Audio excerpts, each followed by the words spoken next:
নমস্কার বন্ধুরা, আজকে এসে গেছি একটা নতুন রেসিপি নিয়ে। আজকে বানাবো আমি পালং শাকের চচ্চড়ি, না পালং শাক ভাজা। পালং শাকের যে আলু বেগুন দিয়ে চচ্চড়ি, সেটা তো সবসময় খাই আমরা। তো আজকে একটু অন্যরকমভাবে ভাজবো পালং শাকের চচ্চড়ি।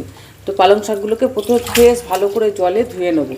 এইভাবে ফেলে ধুলে কি হয়, যে পালং শাক ভীষণ মাটি থাকে, এই মাটিগুলো পরিষ্কারভাবে ধুয়ে যায়।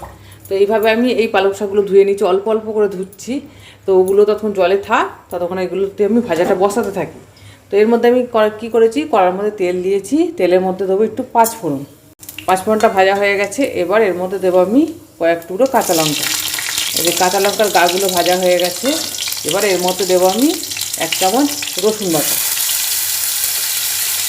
রসুন বাটাটা দিয়ে একটু মশলার গন্ধ উঠবে, তার মধ্যে আমি এই পালং শাকগুলো দিয়ে দেবো। পালং শাকগুলো দিয়ে একটু নাড়াচাড়া করে নেবো।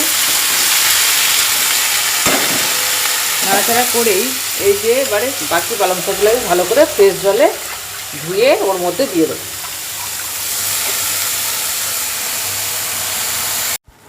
শাকটা দেওয়ার কিছুক্ষণের মধ্যেই কত জল বেরিয়ে গেছে, এই যে। এবার এর মধ্যে আর কিছু না, সবই দেওয়া হয়ে গেছে, খালি ফোড়ন দিয়ে বসিয়ে দিলেই হয়ে যাবে। এবার এর মধ্যে দিয়ে দেবো আমি পরিমাণ মতো নুন। নুনটা একটু কম ধরতে হবে, তার কারণ হচ্ছে শাকটা কমে গিয়ে আরও কমে যাবে। তো এইভাবে আমি নুনটা দিয়ে ভালো করে একটু নাড়াচাড়া করে আবার চাপা দিয়ে দেবো। এই যে নাড়াচাড়া করতে করতে সঙ্গে সঙ্গে হয়ে গেছে, জলটা শুকিয়েও গেছে পুরো। আর একটু ভাজা ভাজা হলেই নামিয়ে দেবো আমার পালং শাক ভাজা।